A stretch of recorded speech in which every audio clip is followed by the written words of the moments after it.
improve intelligence gathering by security forces, cooperation with the population, and increasing disagreement amongst the different separatist groups, added with major operations ongoing in various parts of the northwest to neutralize those rendering terror. Over the weekend, a Nitora-styled named Amber General Cross and Die was neutralized in a special operation carried out by the military at Ntamafi, Mankon, Bamenda 2, October 29, 2021. The lifeless body of Cross and Die was later left at the hospital runabout, where onlookers watched with various comments on happening caused by the ongoing Anglophone crisis. General Kavale, commander of the 5th Joint Military Region, and his close aide also showed up at the hospital runabout. Told reporters the defense and security forces has been hunting for the styled name Amber General. Cross and Die has carried out special attacks on the defense forces and noted for the production of locally fabricated explosive devices and kidnapping. It was also disclosed a certain Prince Will, who masterminded the attack on the Bamenda Santa Highway alongside 5 others, were also killed in a special operation at Mile 87 Bali Road, with another operation that led to the death of General Tiger at Travelers Neighborhood Bamenda and trouble in Ndop. Today, since they have confirmed it themselves through, I think you saw the video of Capo Daniel, that Cross and Die is not Cross and Dead. His death comes to add to others recently neutralized by the security and defense forces in different operations in the northwest region within the past 72 hours.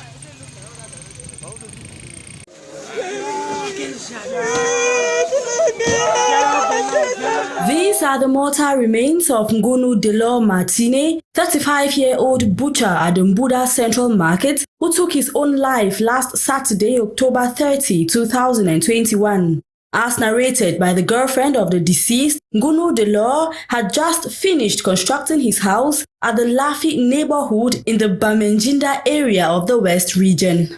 A house which he had moved into on the same Saturday and which played host to the tragic incident a few hours later. According to the said girlfriend, the house opening was scheduled for Sunday, October 31, 2021. As part of the preparations for the event, she had bought items from the local market that Sunday morning to receive the guests. After trying several times unsuccessfully to reach Ngunu Delor, she headed for his newly constructed home where she had left him the previous day.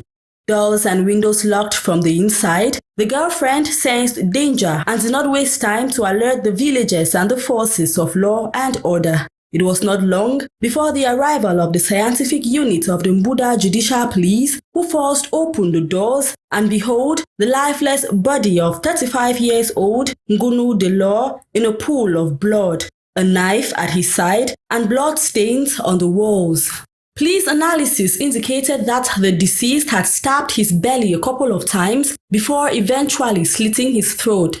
It should be noted that this tragic incident happens barely a few hours before Ngunu's house opening ceremony. The mortal remains were taken to the mortuary by the Mbuda Judicial Police, leaving behind an inconsolable community who attribute the happenings to witchcraft. In the midst of the pandemic, leaders from over 136 countries across the globe are gathering in Glasgow, Scotland to talk about the different humanity crisis, climate change. By COP26 at the latest, all countries need to come forward with significantly more ambitious nationally determined contributions, with 2030 targets consistent with a net zero pathway.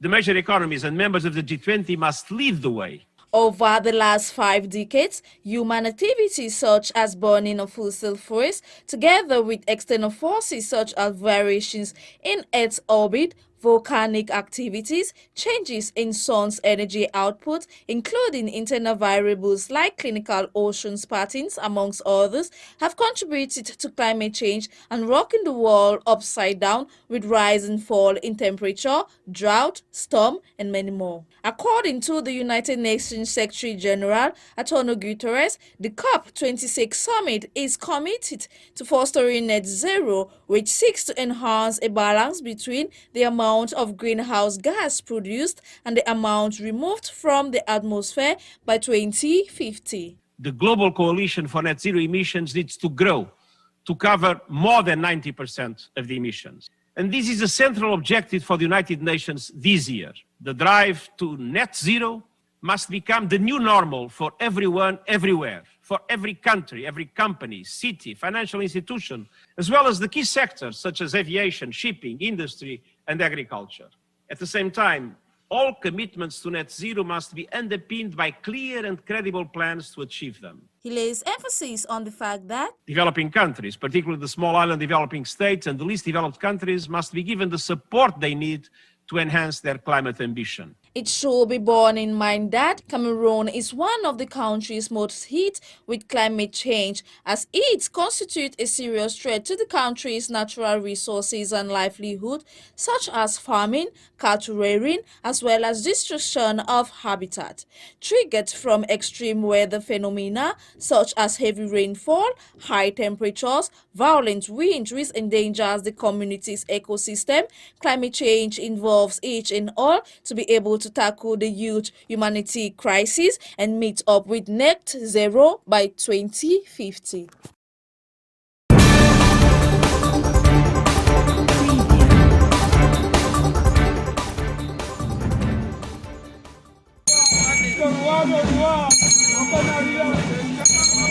The population of Kongsamba 1 in the Mongo division in Littoral region has welcomed a new divisional officer. Mamadi Mahamad replaces Dauda Osmanu as divisional officer. It should be recalled that on January 13th, the senior divisional officer for Mongo, is Bertrand Noel Janar, presided on this same ceremonial ground in Kongsamba 1, where the outgoing divisional officer Dauda Osmanu was installed barely 10 months ago. It should be noted that the newly installed divisional officer Mamadi Mahamad previously served in the same capacity in Yaoundé 2 in the Center region. The ceremony took place yesterday on the ceremonial ground in Kongsamba in the presence of the mayor and other dignitaries, as well as a detachment of the Defense and Security Forces highly represented. The senior divisional officer in his address mentioned the numerous challenges that the newly installed DO will encounter and what is expected of him. Nous souhaitons la bienvenue à notre nouveau collaborateur. We welcome our collaborators as you heard in the speech. The main message is the preservation of peace and social cohesion. This will make Cameroonians live in a prosperous country. We will also fight against theft in our town of Kongsamba, a town that has to reflect development as prescribed by President Paul Biya.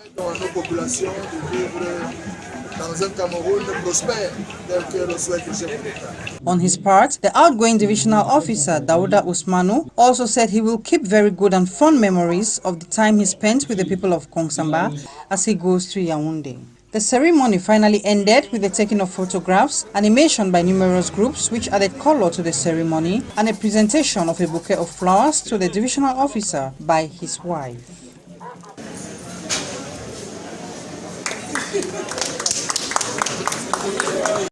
With illegal trade, fraud and counterfeit goods still thriving in local markets in Cameroon and perpetrators devising different methods, custom officials are leaving no stone unturned, putting an end to this phenomenon. Elements of the Halkomi operation impounded 10,000 mobile phones and other accessories worth over 10 million francs CFA at the entrance to Ngaoundéré, at the Mawa region of Cameroon.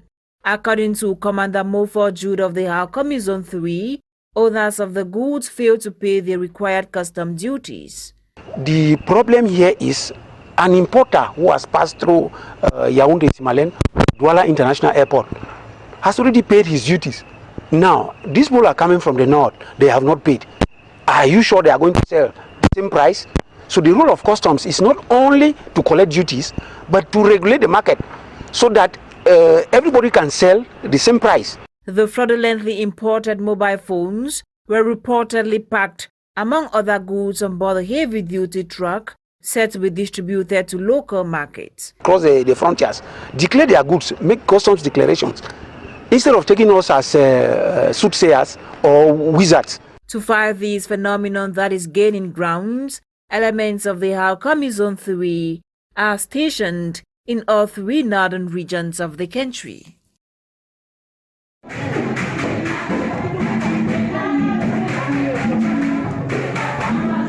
The event, which brought together illustrious sons and daughters of Isu Menchum Division of the Northwest region, drawn from the National Triangle, gave an opportunity for the members of the Isu Youth Developmental Association AIDA to commune, showcase the rich cultural heritage of the Isu people through traditional songs and dances.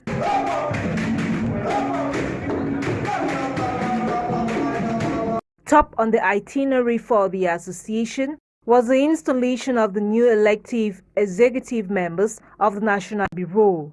Modeye Gideon Shufang is the president of IADA. This Youth Development Association, they are here today to install the newly elected executive members. They were elected on the 1st of August 2021, and today the theatre we deem it necessary to install them, to give them the go-ahead to do their work diligently. We are very grateful for the outgoing team. They have done a good job, and development is a relay race. It was a unique opportunity for the sons and daughters of Isu to raise funds for some developmental projects back home. We are raising funds today to, first and foremost, equip our hospital back at home, which has been destroyed due to the crisis. We want to buy hospital beds, we want to buy medical equipment so that our mothers, our fathers, our brothers and sisters can have access to medical care. It was also an opportunity for members of AIDA to play a football game for their physical fitness and relaxation hours before settling for the symbolic come-together.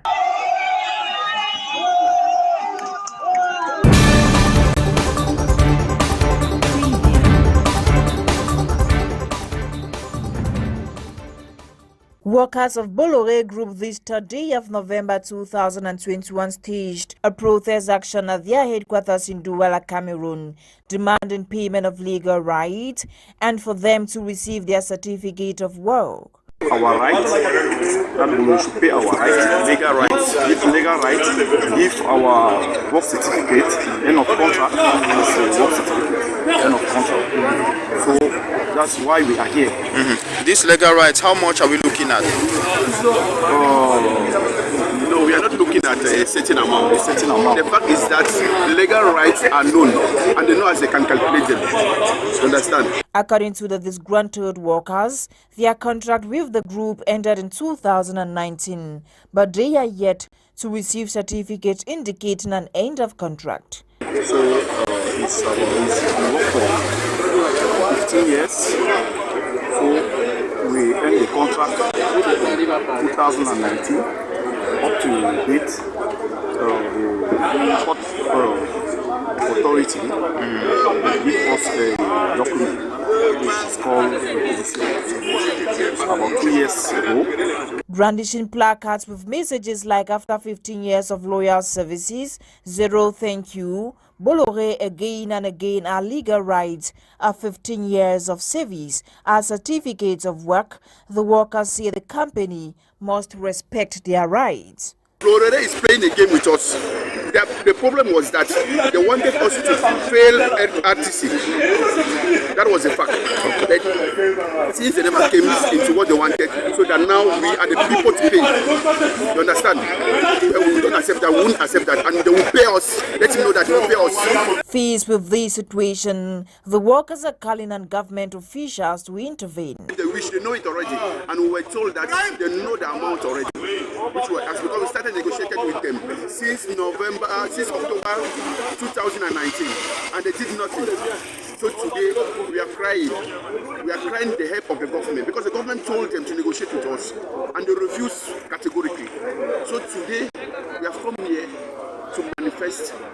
We're angry and our worriness because among us we have a retired person. While waiting for appropriate quarters to react, the workers of Bolloré Group are hopeful today's protest would yield positive fruits. As a minister delegate to the Minister of the Economy, Planning and Regional Development, Paul Tebong, was in Bamenda October 2nd to 3rd to launch Government National Development Strategy 2020 to 2030 to stakeholders in the Northwest region. During the working visit to the region, he announced a nationwide 10-year economic development plan, which he described as a significant plan from government towards Vision 2035 economic emergence. Let the people of the Northwest region play their role. Let the people of the Northwest region contribute their fair share to ensure this quick return to normalcy, and that project will be delivered. Via presentations, the 10-year economic development plan running from 2020 to 2030 involved towards greater industrialization limit of inputs of goods and services as well as job-oriented educational system. We need to create and accumulate national wealth. This is and can only be done by the private sector. I can go on and on and on. We are looking forward to improving our exportations, limiting our importations, but all of this is not possible without a serious ramp-up on industrialization. The minister delegate to the Ministry of the Economy, Planning and Regional Development, who also doubles as chair for the presidential plan for the reconstruction of the Northwest and Southwest regions, tasked the people of the Northwest to handle the challenge of insecurity and see the Bamenda Ring Road project executed. Of the main driver of economic growth to some other sector of the economy, and we think the private sector is better placed to drive economic growth, not only in the 10 coming years, but in the 15 years which are expected to lead us to emergence by 2035. The region hit with the ongoing socio-political crisis, time for the population to fight insecurity and create a suitable atmosphere for the execution of development projects.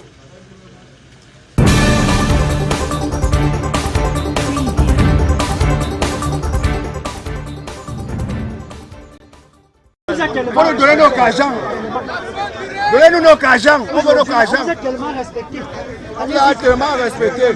Workers of the Waste Collection and Disposal Company, Hisacam, in Cameroon's political capital, Yaoundé, have gone on strike today, November 4, dropping down their work tools and equally barring the entrance to their employees' office after promises were not met. The disgruntled Hisacam workers, who had resumed work on October 30th, decided to stop work today as a result of incomplete payment of their salaries. The workers plan on extending the strike action as a call on their colleagues in Douala and Bafoussam to join them. It should be recalled that only last week, the unsatisfied workers of Cameroon's Hygiene and Sanitation Company had planned to go on a general strike if management failed to settle their 2 months unpaid salaries. However, after negotiations with management, the workers called off the strike. Sadly, the management of the Garbage and Disposal Company did not respect their own side of the bargain. This lack of trust has triggered the employees to take to the streets again as they are heard screaming and asking for their rightful payments. Before now, inhabitants of Yaoundé witnessed the rapid and evolving change as far as keeping the city clean was concerned. But today, the story is different. The streets get dirty by the day with huge garbage heaps, and the fact that the number of workers seen on duty continues to drop because they are unsatisfied with working conditions. The third quarters of 2021 Administrative Coordination Meeting for Boyo Division on the consolidation of peace, social cohesion, citizen-oriented public service, peaceful end-of-year festivity, and collective response to kick COVID-19 pandemic out of the division, inclusive and grassroots prosperity for a great Boyo Division, held November 4th, 2021 at the conference hall of the Finance Building, Fundong. Bringing stakeholders in a welcome address, the first deputy mayor of Fundong Council, Chair Ernest, seized the opportunity to thank the senior divisional officer for his professionalism and resilience in consolidating peace building, social cohesion, and the fight against insecurity in Boyo Division. Call on the separatist fighters once more to embrace peace and join in the development of the municipality. Advise the population of his municipality to obtain truthful and get their rightful birth certificates from the Fundong Council. What happens is that either the name of the court itself is tarnished or the name of the council. But the big sums they take from parents, it is the name of the council that is going. The Tebong Council is taking such an amount to establish the person. At the level of the council, we are taking 500 francs for the stamp. When you come to the council, it is not everybody you meet that you present your problem. Come to the council and possibly get to the civil status. Look for where the civil status office is.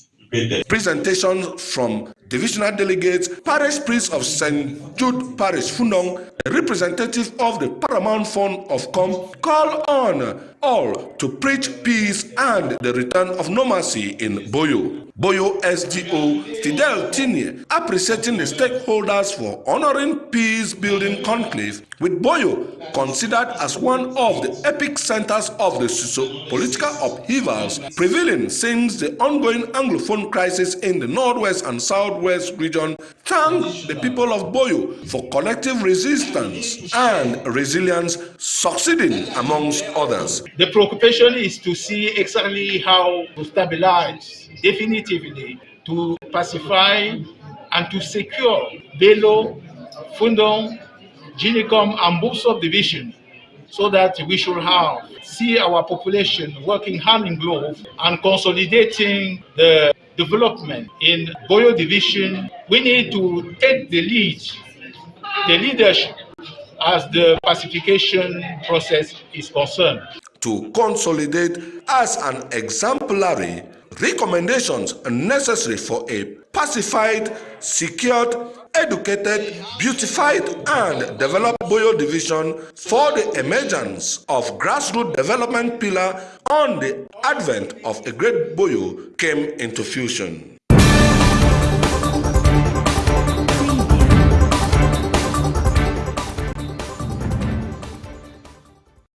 Accused of stabbing to death his ex-partner on October 29 in Bonaberi, Douala, 34-years-old Tafak Raoul Patrick today was presented to the State Council. The accused was equally presented to the press earlier in the day at the Regional Division for Judicial Police for the Littoral in Douala.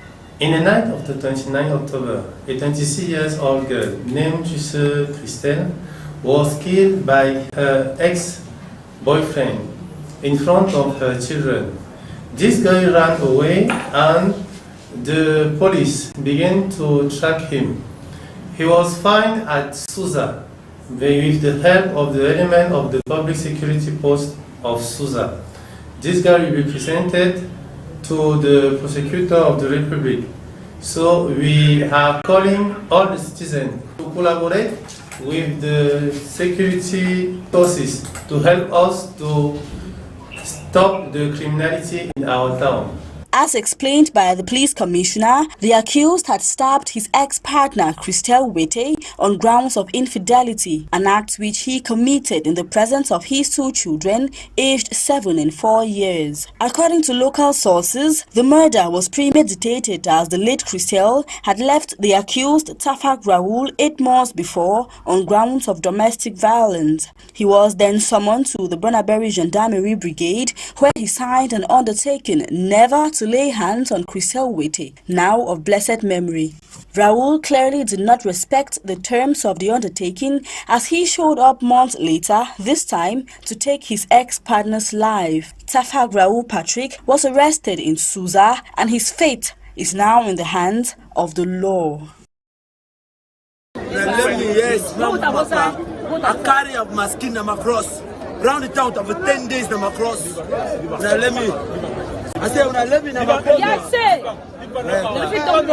The population of Bamenda in the Northwest region is still in total shock over the brutal killing of 3 persons in the town on Thursday, November 3. According to sources, amongst the 3 persons killed around the Mbing-Febi Junction was a popular bar owner, Alain Joker.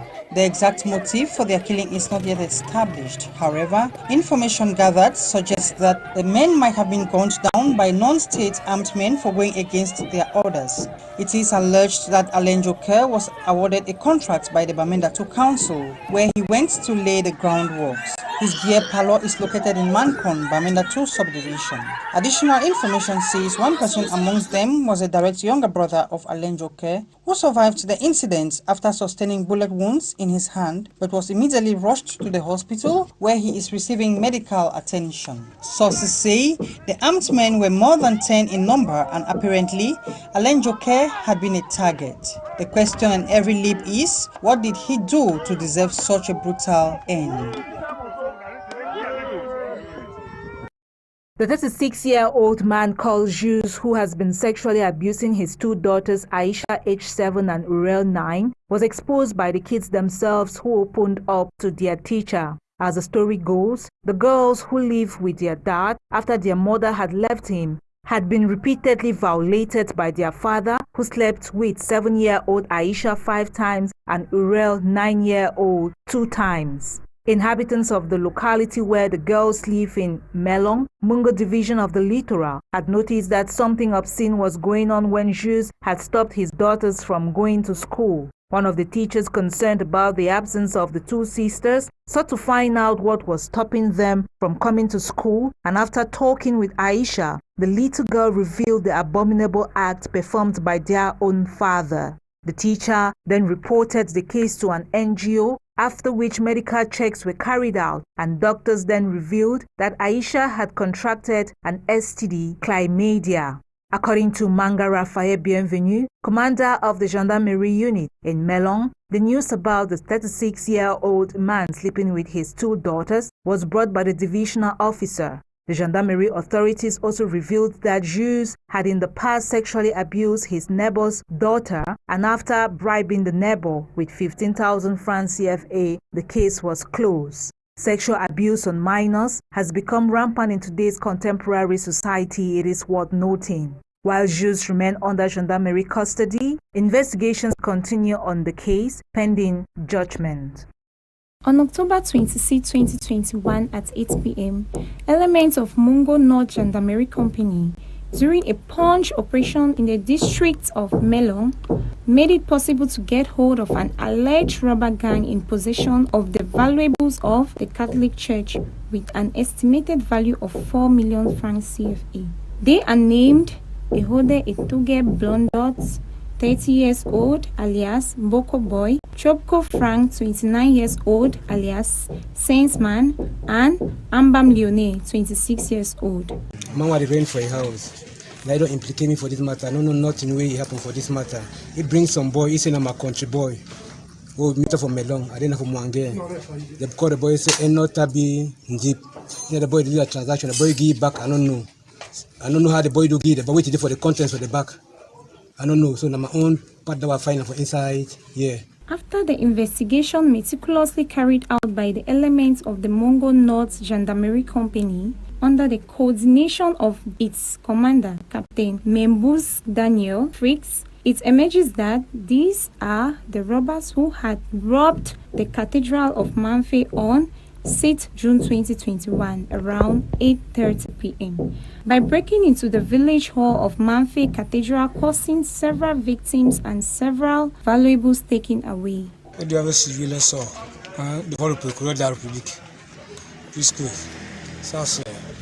Ça c'est mauvais travail.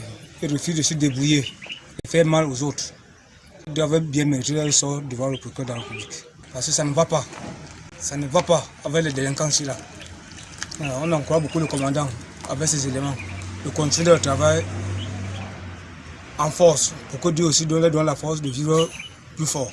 It is therefore this same gang which made found refuge in the district of Melong, more precisely in the village Mwangwel. He was going to Melong to sell these valuables for the thrifty sum of 2 million francs CFA before falling into the net of the Gendarmerie Company of the Northern Mungo.